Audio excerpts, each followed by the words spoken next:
What's up, guys? So, in this episode, Zach and I were able to talk about wrestling, which we haven't been able to do on the recent episodes. So, we kind of dwell on it for a little bit and don't get off that topic until 25 minutes in. So, if you want to get right into the Chris Benoit stuff, skip to 26 minutes and 25 seconds. Thank you. Warning: the conversations in this podcast are performed by the cavemen. For your safety and the protection of those around you, please do not attempt to take anything you hear too seriously on the show.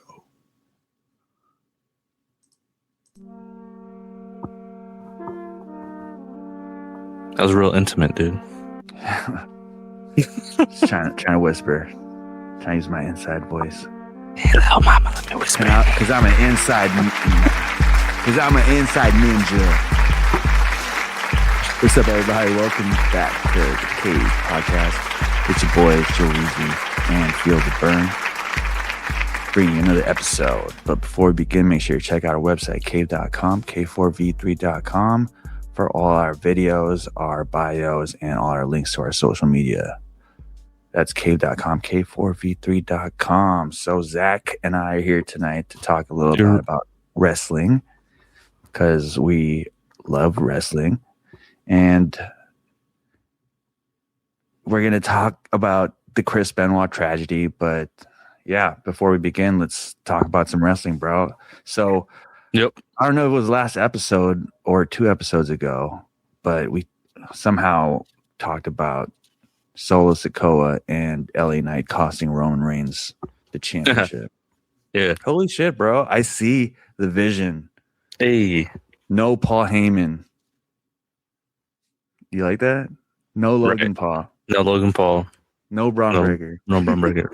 Bronson Reed No return. Bronson Reed either. What is he? He's looking fit. He's looking fit. Oh, he's right around the corner, dog. I don't know if they're gonna cost him the title because, one, how many times has this been an easy sell to fans who hate Roman Reigns to have this be like, oh, they're finally gonna do it. You know what I mean? Yeah. It's gone to this Mayweather like pattern to where, the more people buy into like the Solo Sikoa LA Knight thing, yeah, then like you said, it can compete with if football starts. Yeah, so, yeah. Football's right around the corner. Yeah, man. So, what do you think about what's going on right now? I feel less like that is a possibility now based on what happened this past Monday. Because we kind of got like the payoff in a way with the spike to Roman, right? So like that to me could have been like the moment where like he finally hits the spike on him in the match, like the long play. And they could have done it like on a Raw going up against Monday Night Football, because that would have been big. But I feel like now I think the avenues of like how the story's gonna go got more unpredictable because of Monday.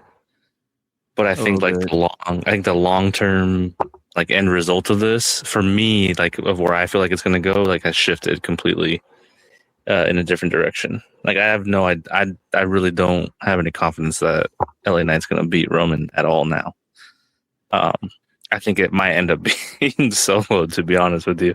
Yeah, if anything. I see that.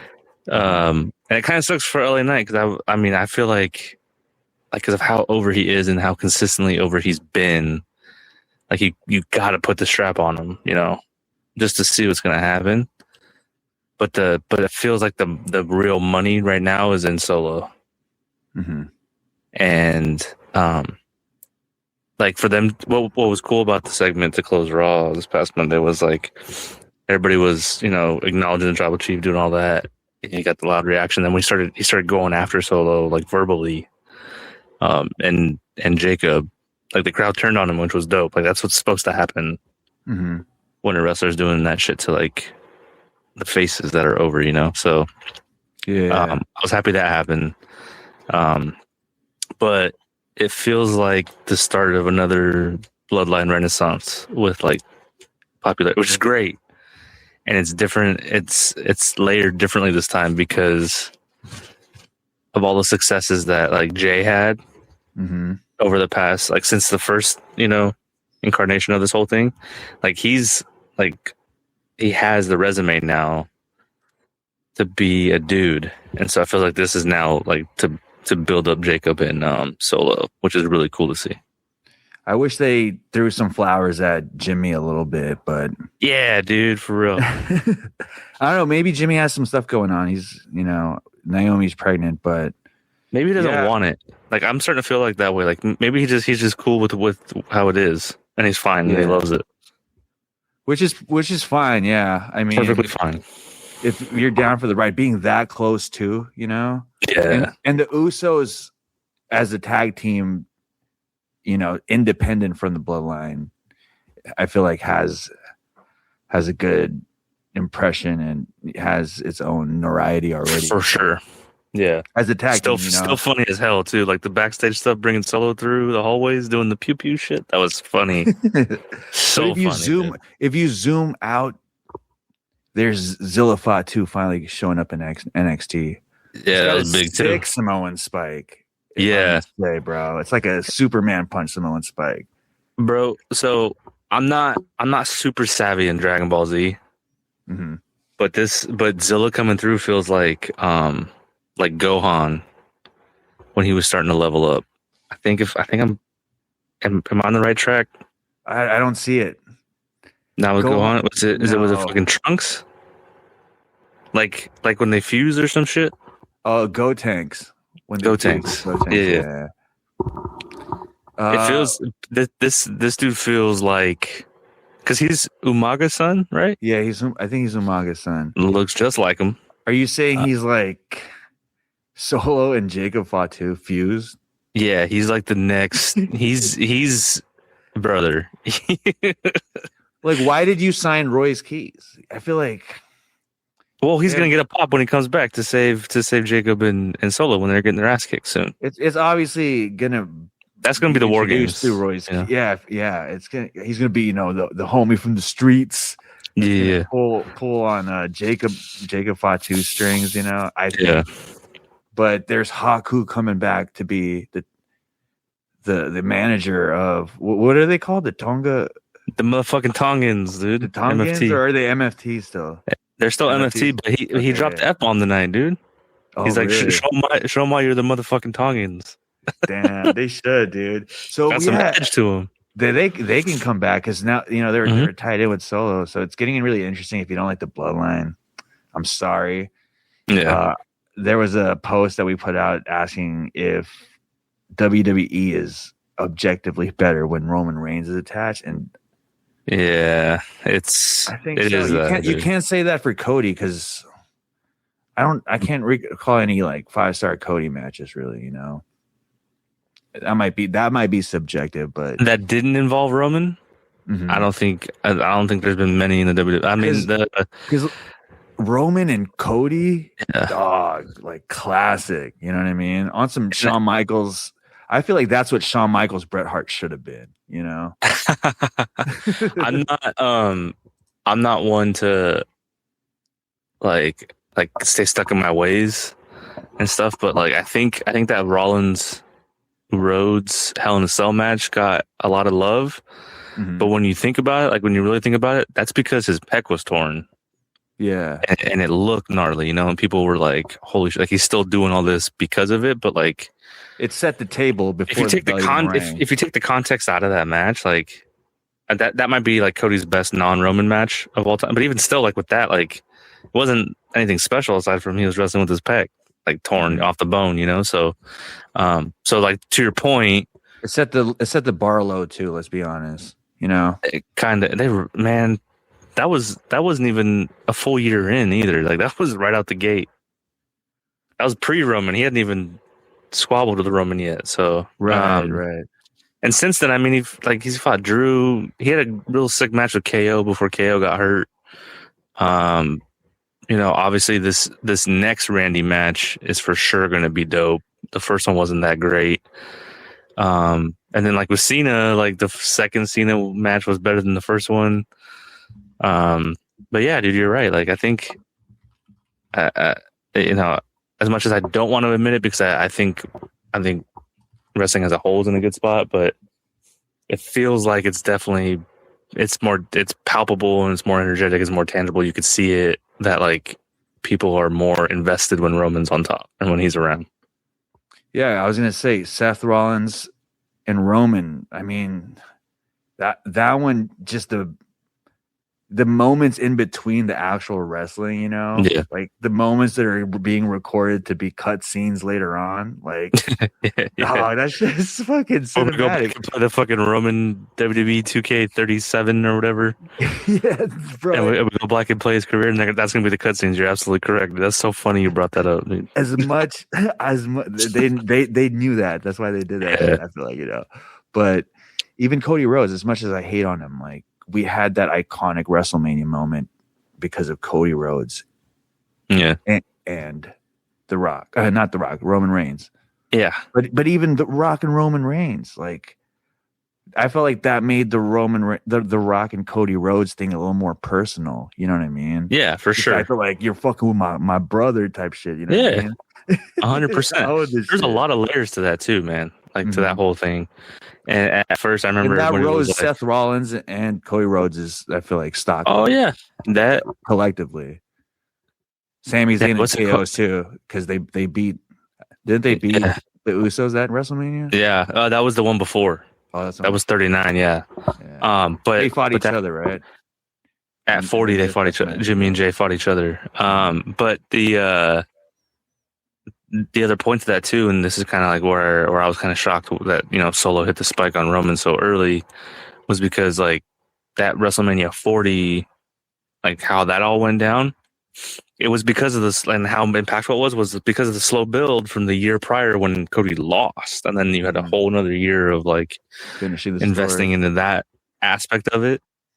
So like I have no problem, having them do a little simmer with this. And I think they might have actually extended the shelf life of this segment of the Bloodline storyline with Solo, like his comeuppance. I think they probably another month at least. Mm-hmm. I definitely expect some beatdowns here now, like because they can't keep having, Solo and LA Knight on top. Yeah. I do think though we'll see a shift in the Bloodline of like not being so they were really comical as a whole this past week. I think they're gonna have to get serious and whoop the shit out of these guys for a couple weeks until Royce comes back. Yeah, that was it shifted the landscape. It was one of those like new era type of episodes, I felt like. Yeah. Shout out to that crowd, dude. That pop was legit, dude, for that whole segment. Yeah, bro. Like, that was, they were into it.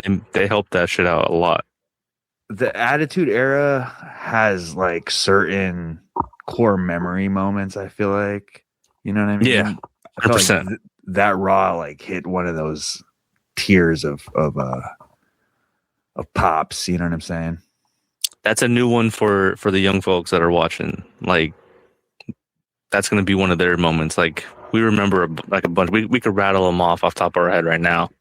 The ones that, like, when we close our eyes and look back to like that era, like the shit that happens, and you remember like everyone just going nuts.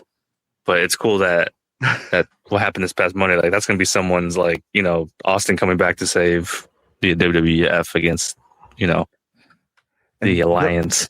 Before we close, like I said, more evidence that everything's better when Roman Reigns is involved. Seth Rollins had that moment with Roman Reigns with the chair, right? Mm-hmm. Yeah. Sami Zayn had that moment with Roman Reigns with the chair.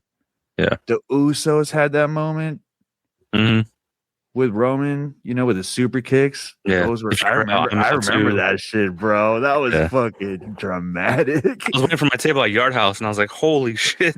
Arguably, bro, Solo might have the best one, dog. You know what I'm saying? You think so? Bro, still so recent, dude. As like having Jacob Fatu there with like the I Love Solo stuff. This is This is like saying like, damn, we're deep into the Bloodline. This is like fourth inning type shit. We really are, dude. It's like Doomsday. It's like, what the fuck? They're all here. You know what I mean? This is like a different Earth we just watched. Yeah. Yeah. This is like Spider-Man turning on Iron Man, bro. Man, Yeah, that's funny. This is some shit, bro.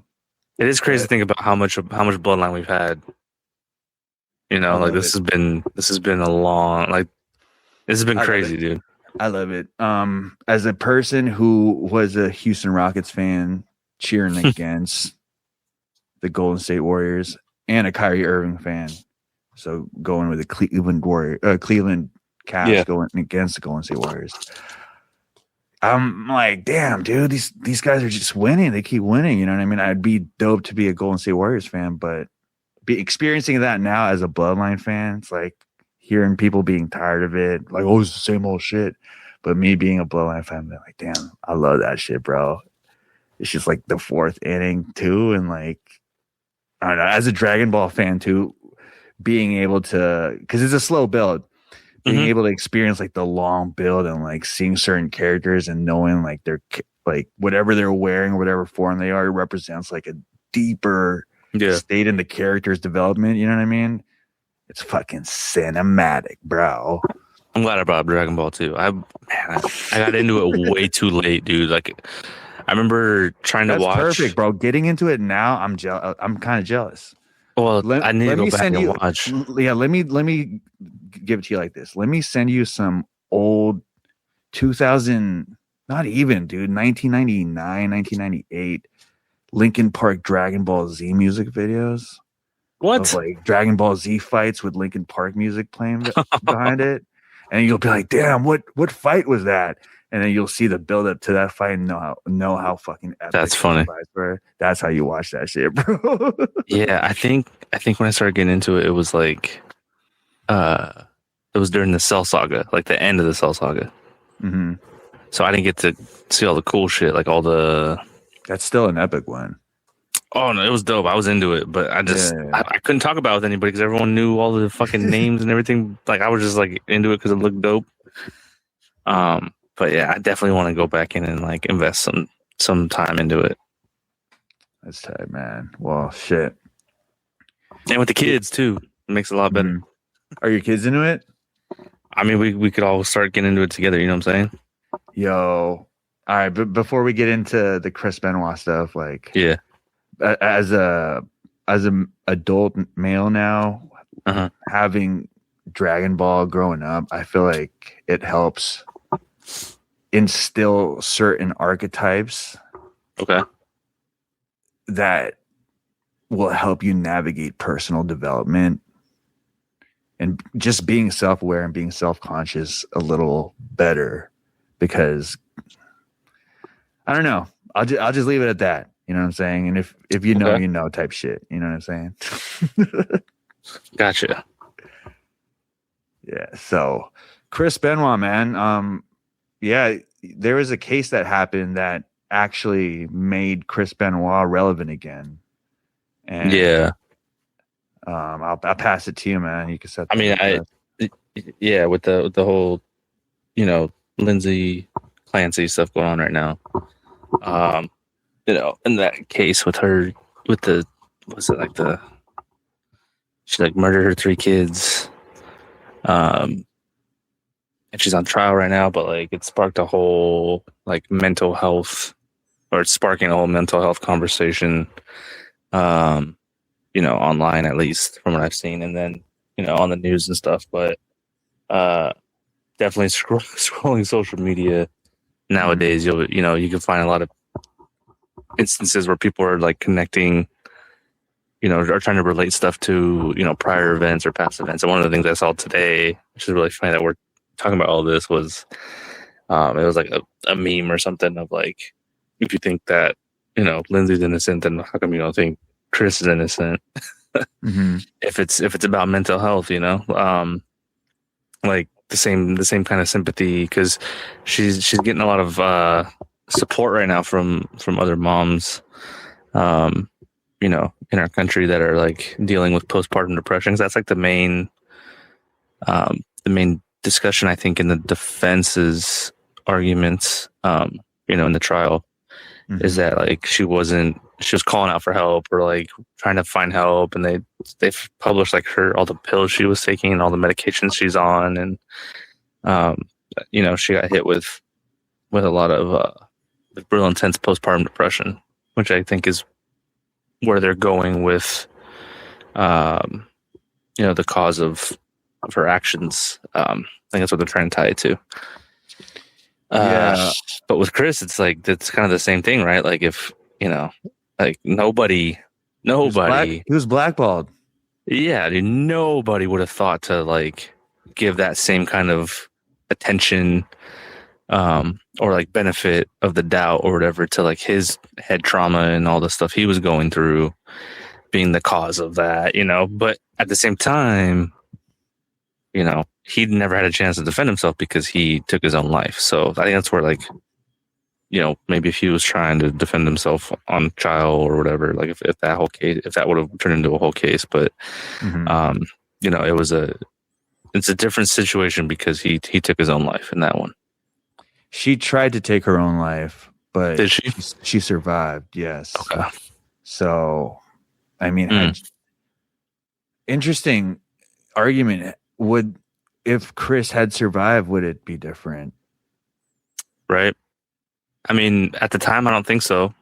Nowadays, I think there's more, like, social media wasn't prevalent like it is now. Back in, what was that, 05? 05, 06? It was starting to. Yeah, it was barely getting. We had MySpaces then, right? No, I think it was Friendster back then. Friendster. Jeez, wow, what a throwback. But not nearly to the level that it is now. So, or Zanga. Zangas were out. I remember Zanga. We had to do our own code. Dude, that was coding. We were doing coding, dude. That's crazy. Yeah. Webpage coding. Embedding our own like blogs and shit. AIM? Oh, for sure, AIM, dude. Come on. It's the king. Dude. Yeah, it was back then type shit. So the good old days. Ah, man. But no, like I don't think he would have gotten the same kind of attention or benefit of the doubt or whatever, wherever it would have went to. I don't think it would have been the same because it was a different time back then still. And there is also the other component, of like being a male, that would have had something to do with it too, where I feel like the postpartum depression stuff, a lot of moms are relating to it. I hope not to the same extent because that's awful, but it is a thing. It is a serious thing. It is something that is serious, and it affects moms differently. Some not at all, but some we're seeing the extremes. And so, well, they're saying CTE for Chris Benoit. So if that's a weird thing if you're alive. And well, I mean, in her case, she's kind of in a vegetative state, or no, she's paralyzed, I think. So here, I pulled it up. Okay. On January 24th in Massachusetts, Lindsay Clancy, then in her early 30s, a former labor and delivery nurse, strangled her 3 children: Cora, who was 5, Dawson, who was 3, and Callan, who was 8 months, with exercise bands in the basement of the family home. So similar to Chris Benoit. Similar, dude. That's wild. We'll get into that. She then cut her wrists and neck and jumped from a second-story window in an apartment suicide attempt. She survived but suffered severe spinal injuries that left her paralyzed from the waist down. Her husband, Patrick Clancy, had been sent out to pick up takeout and run a pharmacy errand. He returned, found her outside injured, called 911, and then discovered the children. Cora and Dawson were pronounced dead that day. Callan died a few days later in the hospital. So they're saying it was premeditated because she sent her husband out. She sent him out a couple for different things too, and like had him go different places to buy time.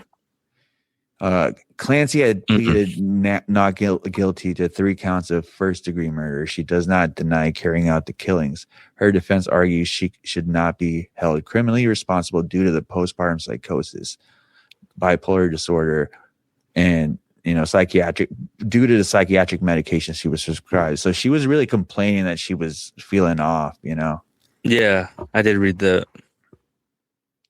So yeah, pretty similar to Chris Benoit, and I would argue, would it be treated differently? Would he be blackballed if he was still alive? You know, but he's not. And I feel like if Lindsay Clancy didn't survive this, then it's a tragedy. You know what I mean? It's a brain condition, I guess. In this case, it's chemically. I think I don't understand CTE too much, but it's definitely due to the trauma that he took due to wrestling. And his style of wrestling in particular. He went hard, bro. Too hard, dude. He went really hard. Well, and obviously in hindsight, too hard. He was kind of like Bret Hart, you know, but I felt like he wasn't, so I felt like he had to do more and go. He wasn't crazier. as polished, yeah. You know what I mean? He was a more aggressive Daniel Bryan. And I see that. Yeah, more like really grisly and like rugged. Mm-hmm. Whereas like Daniel's more like they both had the same kind of speed and the tempo, but like Chris was just.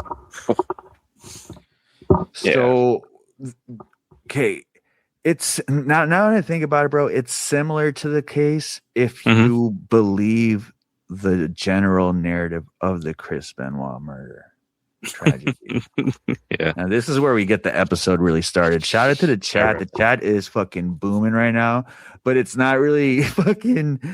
I feel like anything involved with fucking what we were talking about, just a bunch of W's and shit, and they're just kind of talking. So make sure you guys check out cave.com, k4v3.com, and follow us at the cave at the k4v3. So I think that maybe he didn't do it, you know, because of evidence that happened where that were found, and I've compiled a list over here that we can talk about. What do you think, Zach?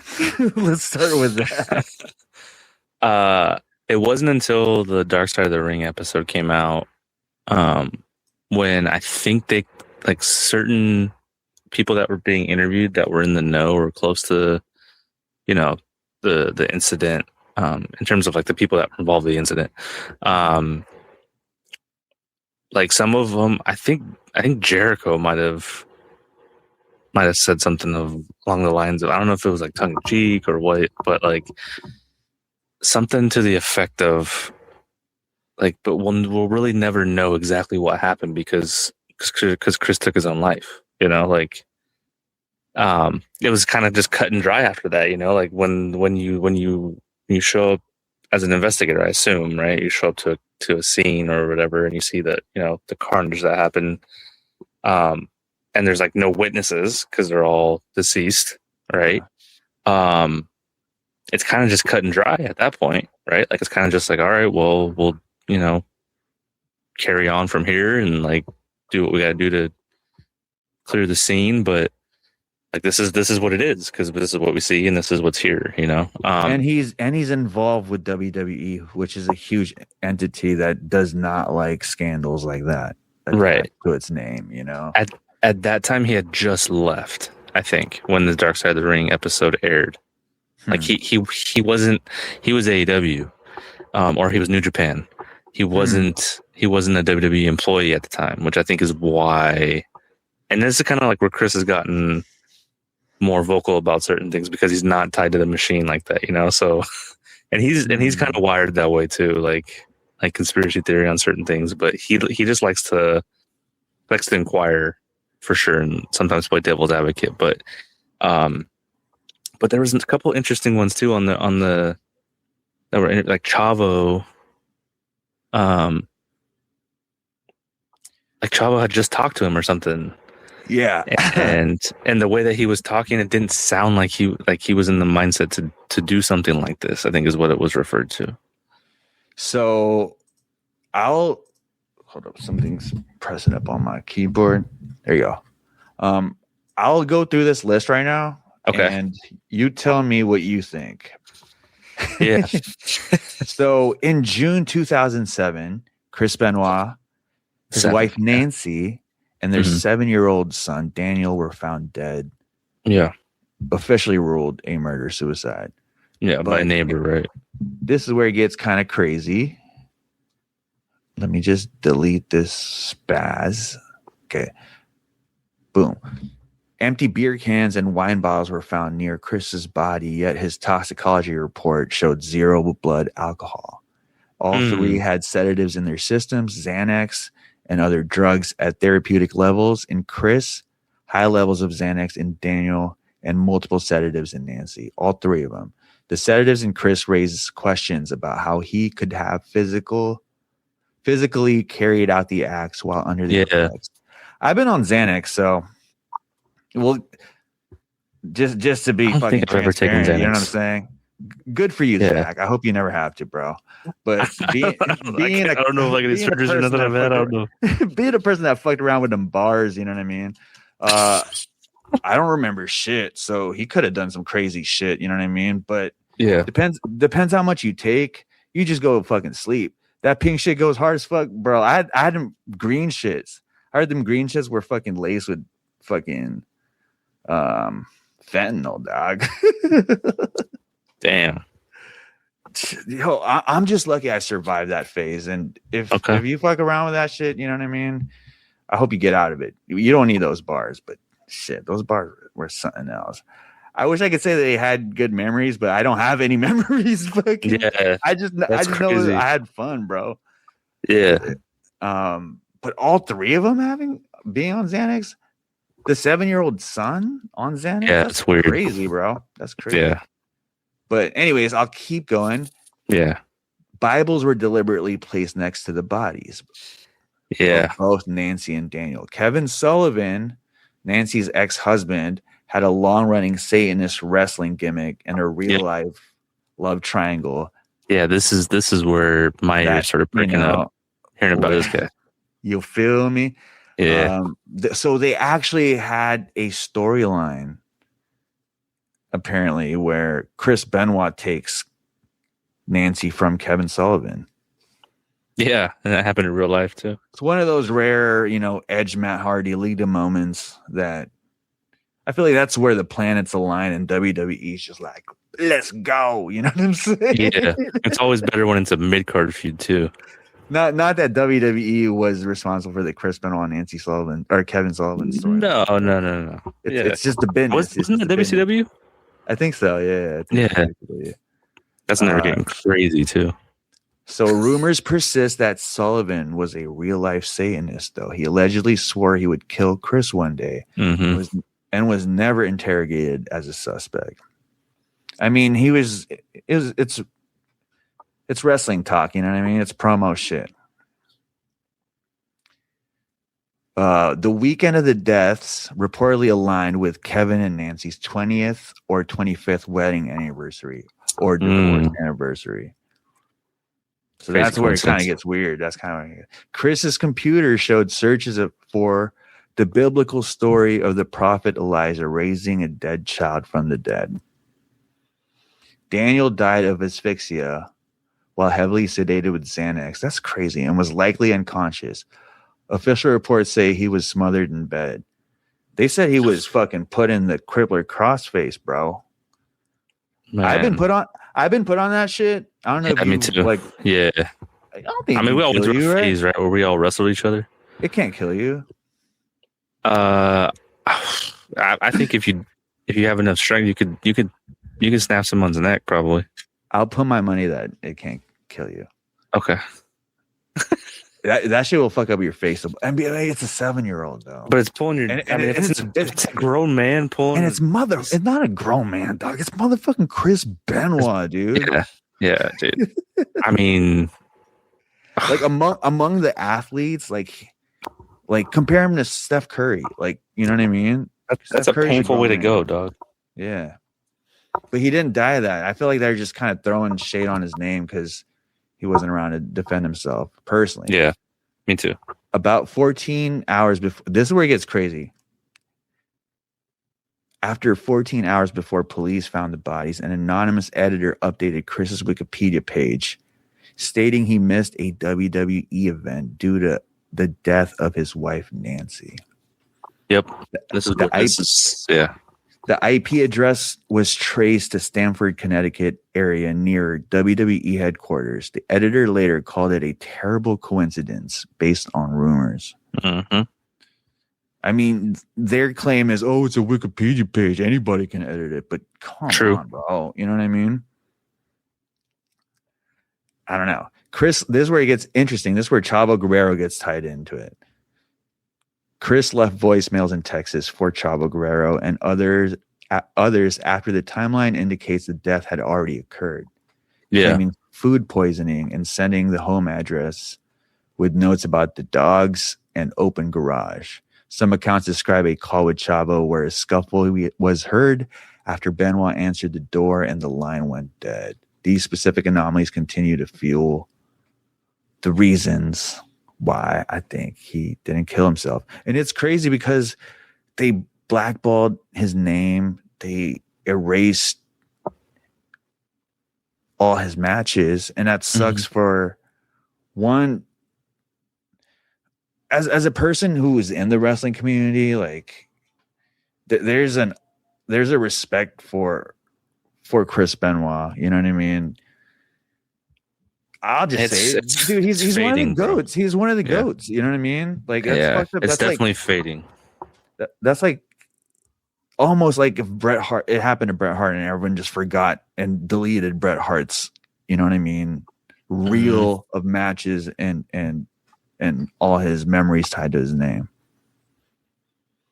So yeah, like we never see, like, you have to go find the stuff that he did that is like dope. Like we will, you will never see it being promoted with like all-time WrestleMania moments, but him and Eddie closing out 20 at the Garden together as champions, like that's one of the greatest WrestleMania moments of all time. Who did they fight? Is that the Chris Benoit with a triple threat? Yeah, against Triple H and Shawn. Bro, against Triple H and Shawn at WrestleMania. Yeah. They had Chris Benoit win, bro. They had him win, yeah. And then Eddie comes, because Eddie beat Kurt the match before, and then they came out and like best friends and closed the show with it. Like that's Fade to Black with both them raising confetti fall. It was dope, dude. Eddie Guerrero. Dude, those are the goats. Shawn Michaels, Triple H, and Eddie Guerrero. And Kurt Angle, yeah. Those are the last five. And Kurt Angle and having Eddie Guerrero and Chris Benoit, who I feel like what some say could, was called a jobber at some point in their career, unlike Kurt Angle, unlike Shawn Michaels, unlike Triple H. I'll say this, dude, when I feel like it's the ultimate, here's your flower. When Benoit came over from WCW with Eddie and Perry Saturn and Dean Malenko, like, you could have asked a million wrestling fans and none of them would have ever called that, like, oh yeah, I could see WrestleMania ending with Eddie and Benoit as the world champions. Like, for real. And who they beat, like Kurt, Shawn, and Triple H, like, oh yeah, I could see that. No one saw that. No one could have ever seen that happen. So, bro, it's unfortunate from just the historical wrestling point of view. Man, dude, yeah, but he's blackballed. I heard that his son wanted to wrestle as well. Oh yeah. So who he has another son that survived. Who? How did he survive? He was that. He wasn't Nancy's son. I think he was like from a previous marriage. Yeah, I think so. Jeez. Yeah, I'm pretty sure it was like Chris's first wife or something. Mm-hmm. Well, based on let's conclude with this. Based on these facts, based on these, I guess I'm calling them facts. Based on these points, yeah. What do you think? Is this I mean, when I let's go A or B, the official narrative or here to do it. I mean, there's certain things that are like, from the people that knew Chris, when they're skeptical about certain things, like with like the voice messages, right? And like the Bibles and definitely the Xanax, right, in the system, like the people that knew him, like would say, like, I would never see him being able to like drug his family. Like, he loved it. Like, he never. I think what I remember hearing was that, like, they said that he always spoke glowingly about his wife and his son, and like never laid a finger on his son or whatever, like with like discipline or whatever. You know, I don't even remember them saying that, like, he was like yelling at him or whatnot. Yeah. But they would say that he would have these outbursts though with like the CT and the head stuff going on. Yo, and not to cut you off, but one of his moves was the diving headbutt, and awful. Yeah, I'll just say that. If you know, you know. And he was not the type of guy that was gonna, because he's old school. He was not the type of guy that was gonna protect himself like they would today. Mm-hmm. Like, he ate that shit, dude. Bro, yeah, he missed some of those shit and had to eat. And doing that, what, 200 times a year? Yeah, at least consistent. Like, it adds up, dude. Mm-hmm. And I don't. Chris Benoit was not one of those guys that can get away with showing up and not wrestling. He doesn't really, he's not a talker like that.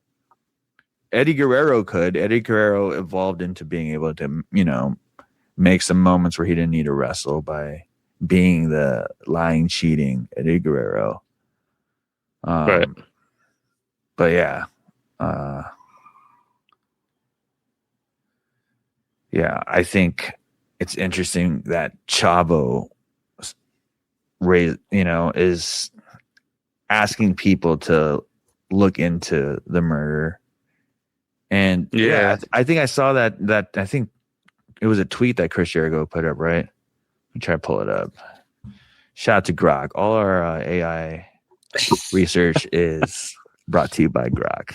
Follow us at the K4V3 on Twitter or X, whatever you want to call it. Whatever you want to call it. X, formerly known as Twitter. I can't believe I used to mix that up all the time. It's so stupid. I was dead serious about that shit. I started watching the dark side of Chris Benoit. It was episode 1, and the first episode they try to make them bangers because they're a pilot. It opened up with Chris Jericho saying he got Lionheart from, I think, Eddie Guerrero's initial masked character, Black Tiger or something. Mm-hmm. What was the name? Tiger? I don't know. Yeah. Chris Jericho.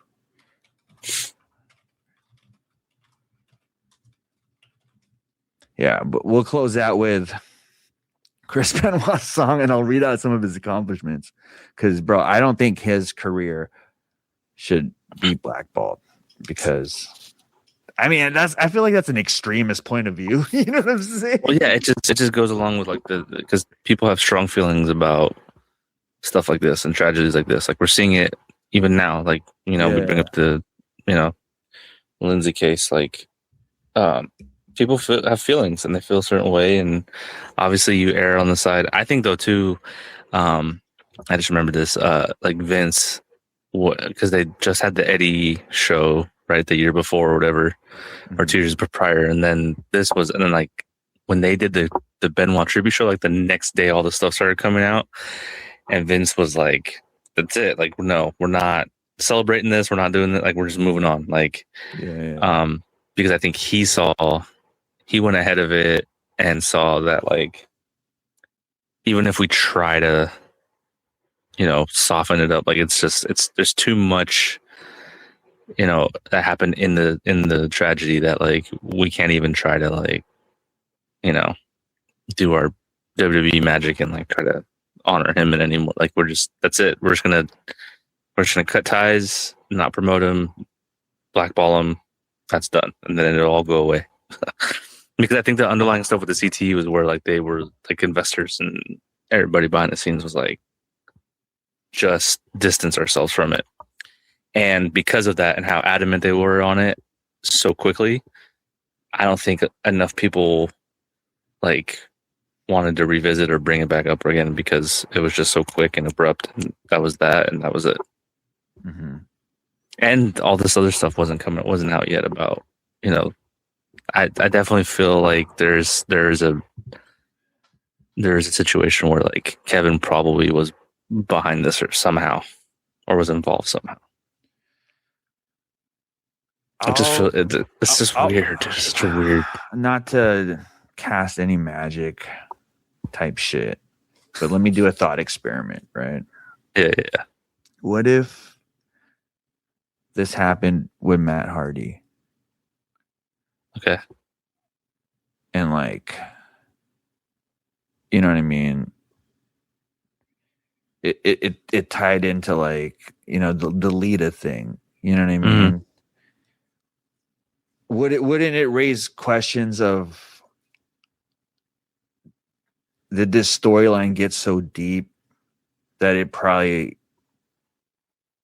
escalated outside of the ring? You know what I mean? Why isn't that being brought up? Is it not being brought up to, you know, not shed light on our business? Like, you know like the potential parallels between this real life thing that happened and then like this, the real life storyline that happened. Because you'd be affecting our assets. You'd be affecting our assets now. Yeah. You know what I mean? It is kind of similar. You kind of see that with the Lindsay Clancy thing, because some of the blame, they're trying to put this on the medical field. You know what I mean? Oh yeah. They're trying to protect their assets, so they're trying to be like, no, we gave her every opportunity. Because they're trying to claim that she went crazy, and you know, it's sort of medical malpractice that, despite the reports of her saying that something was off, I guess no one really took it seriously. I guess, what could you do? 5150 her and you know what I mean? Lock her up. Right, and then you separate her from the kids, and that becomes a whole thing. And put her under watch. I guess you do. If you did that, then they would be alive, right? Well, I mean, I feel like now we're going to start seeing a lot more of that happening too, because like, well, we never know. Oh, bro, now we're getting into my world, bro. Because I do hear that. I think the Trump administration is trying to push something along the lines of more psych wards and type shit. I mean, that'd be a good way to like, you know, this is me going down the rabbit hole real quick, but that's a big way. Anyways, that was just my thought experiment about, like, you know, it could be a situation where they're trying to care. It might have escalated outside the ring, but due to the WWE is a huge entity, you know what I mean? Arguably, so especially. They're trying to protect their assets, just like the medical field is trying to protect their assets. So it was definitely a business decision, I think. Like initially, like the stuff, like when it happened and stuff started coming out, and that they made a business decision to just erase him from everything. You brought up Vince McMahon, and I felt like we psychic fucking ping pong that shit, because erasing Chris Benoit, blacking him out, is then you take away that moment with Eddie Guerrero, who's not blacked out. You know what I mean? Then now you take away, if you look at Eddie Guerrero's career, if Eddie Guerrero has a 2K cover and you know what I mean, you go through that, then it's not that without Chris Benoit. Just like you took out Vince McMahon. You know what I mean? Vince McMahon is also a person who's been deleted from the WWE universe, who's involved with everybody storyline, and in a universe where it's all about storylines, like, you know, it is wrestling, but I feel like if you can just wrestle like without the storylines, you know what I mean, Chris Benoit, this storyline elevated Chris Benoit to a certain degree. You know what I mean? Yeah. I thought you were going to say AW right there. You got wrestling with those storylines. That's funny as fuck. Fucking little diss that shit. But I got some good storylines. I'm not a hater. You know what I mean? Like, in a universe full of storylines, when you take away certain key characters, such as Chris Benoit, out of storylines, then it kind of fucks up the replay of certain key players in that universe if you break down their storylines, you know, in their personal. Funny, it ties into the storylines and character development, like Dragon Ball Z. Like, let's say like you took out Cell, he was blocked out. You know what I mean? It's like Cell was the trigger for Gohan to turn Super Saiyan 2. Yeah. You just don't revisit that moment. You know what I mean? So I feel like it's weird that I don't know how to treat that. I feel like with Chris Benoit, it's not as highlighted, but with Vince McMahon, it's totally highlighted. Yeah, it's a lot different. NBA 2K being an attitude era version, and it not having Vince McMahon, it's at all. Yeah, dude, he was the attitude era. We talk about key characters like Stone Cold, DX, all that shit, but yeah, Vince McMahon was the trigger plot for Stone Cold, you know what I mean? DX, yeah, corporation, all that shit. I mean, shit, dude. I feel like. When you think about Benoit, like his impact that he had, you know, with like WrestleMania, for that moment specifically, but they also erased his Rumble moment too, where he won from the number one spot, bro. That's so insane. You're right. So when they bring up like the people that have won from number one, they only name a couple of them, but they reference like he is a number part of it, but they never say his name. And that was big when he did that, because he was the first one to do it since Shawn did it. Insane. And that was massive, dude. And that Rumble was dope too. 04, yeah, that Rumble. I'm just gonna read off some of the contenders. Yeah, dude, it was gnarly. But he was also Wrestler of the Year that year. Yeah, like legit, dude. And he lost. And then what you also lose is one of the biggest moments for a no doubt bona fide Hall of Famer that is on a current pursuit right now to beat Cena's championship record with Randy, because Randy's first title win was against Benoit, youngest champion ever before right after Brock. All right, Randy beat Benoit at SummerSlam, dude. This was cool. This was a cool Royal Rumble because this was when brand splits were actually brand splits. You know what I mean? Yeah, shit was dope too. Raw versus SmackDown. Chris Benoit's SmackDown was number one. Mm-hmm. He lasted an hour and 1 minute. He did a fucking Iron Man with Randy Orton, number 2 from Raw. Mark Henry, number 2 from Raw. Hall of Famer. Which Chris Benoit eliminated Mark Henry 5 minutes in. Tajiri from SmackDown. Mm-hmm. Bradshaw from SmackDown. Rhino from SmackDown.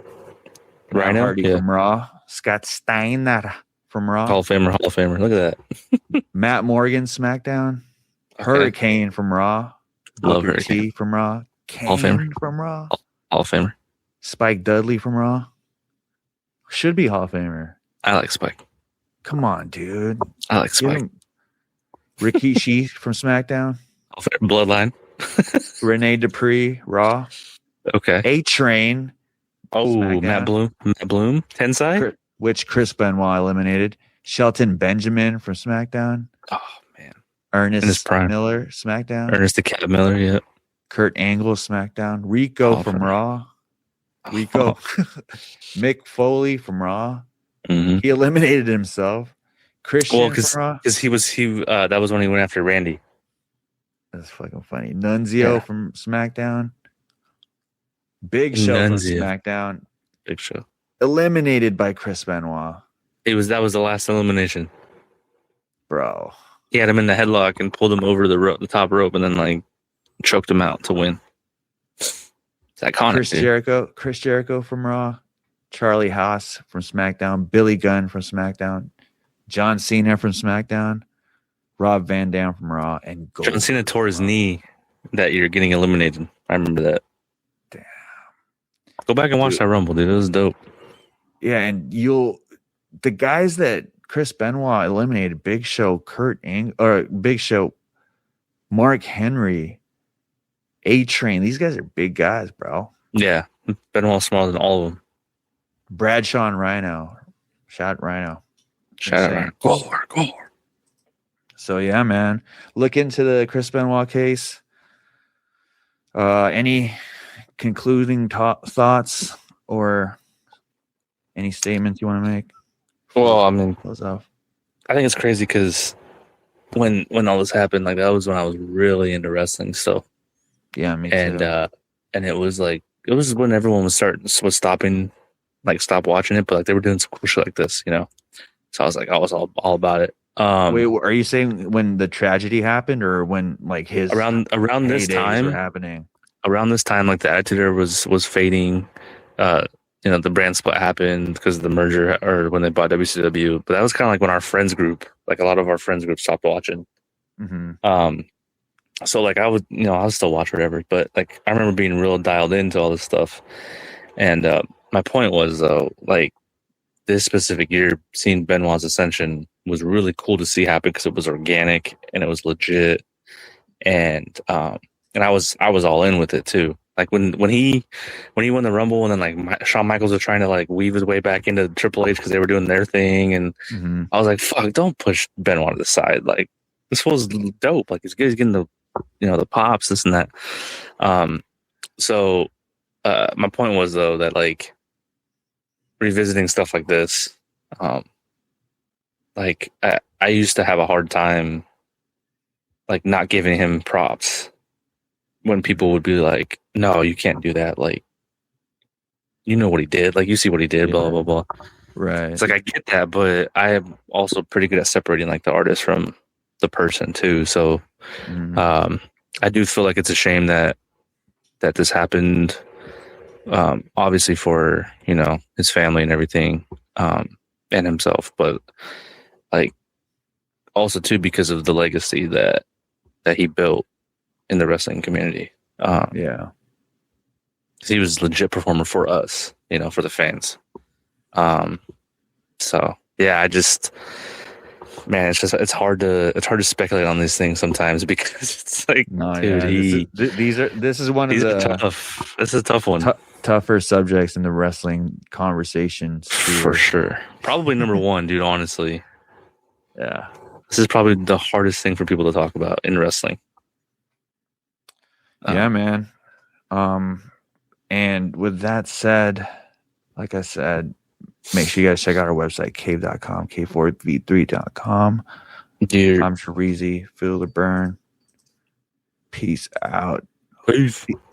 These comments saying, I'll send you a gift, play Fortnite. You want to play some Fortnite, bro? Play some Fortnite with these guys? Was it?